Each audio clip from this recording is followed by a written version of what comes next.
അപ്പന്റെ കുട്ടികളെ ഞമ്മക്ക് പത്തിരി ഉണ്ടാക്കാൻ അറിയില്ല എന്നൊക്കെ ഒരു പുച്ഛായിരിക്കാണ് ഞമ്മളമ്മക്കും ഞമ്മളെ പുതിയാപ്പിളക്കൊക്കെ. അപ്പൊ നാസിക്ക് നാട്ടിൽ വന്നിട്ട് ഞാൻ പത്തിരി ഉണ്ടാക്കി കൊടുത്തില്ല എന്ന് എപ്പോഴും ഉമ്മ പറയും. അപ്പൊ പിന്നെ പത്തിരി ഉണ്ടാക്കാന്ന് വിചാരിച്ചു. ഞമ്മള് പത്തിരി ചൂട്ടാല് പൊള്ളക്കൂല, ഞമ്മളെ പത്തിരി രസല്ല, ഞമ്മളെ പത്തിരിക്ക് ഷേപ്പില്ല എന്നൊക്കെ പറയേണ്ട ഒരുത്തൻ കേട്ടോ. രാവിലെ തന്നെ പണിക്കിറങ്ങിക്ക. പത്തിരി ഉണ്ടാക്കിട്ട് ഗൈസ് തിന്നിട്ട് അല്ലാതെ എങ്ങനെ പത്തിരി ഉണ്ടാക്കിയ ഇതൊരു ചലഞ്ച് അല്ലേ ഗൈസ്?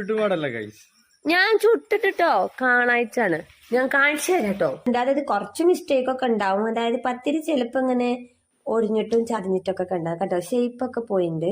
പക്ഷെ പത്തിരി ആയപ്പോഴേ ചിലതിന് ഷേപ്പുണ്ട്, ചിലതിന് ഷേപ്പില്ല ഗൈസ്. ചിലതിങ്ങനെ പൊട്ടിയിട്ടാണ്. അതെന്റെ കുഴപ്പമില്ല കേട്ടോ.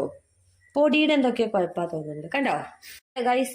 ഷേപ്പ് ഒന്നുമില്ലെങ്കിലും നമ്മളെ പത്തിരി എന്താവുന്നുണ്ട്, പൊള്ളച്ച് വരുന്നുണ്ട്.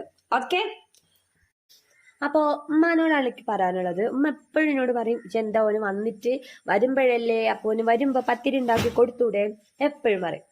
അപ്പൊ ഇന്ന് ഞാൻ പത്തിരി ഉണ്ടാക്കി ഗൈസ്.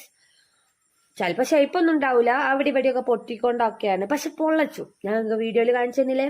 അപ്പൊ നമ്മളങ്ങനെ വല്ലാതെ പുച്ഛിക്കരുത്. നമ്മള് വിചാരിച്ചാൽ നടക്കാത്തതായിട്ട് ഒന്നുമില്ല. ഓക്കെ, അപ്പൊ ഞങ്ങള് പത്തിരി തിന്നിട്ട് അഭിപ്രായം ഞാൻ പറയും അടിപൊളിയാണ്. ഞാൻ പെട്ടെന്ന് പറയും അടിപൊളിയാണ്. ബാക്കി അഭിപ്രായം നമ്മൾ പുയ്യാപ്പിള പറഞ്ഞോളൂ.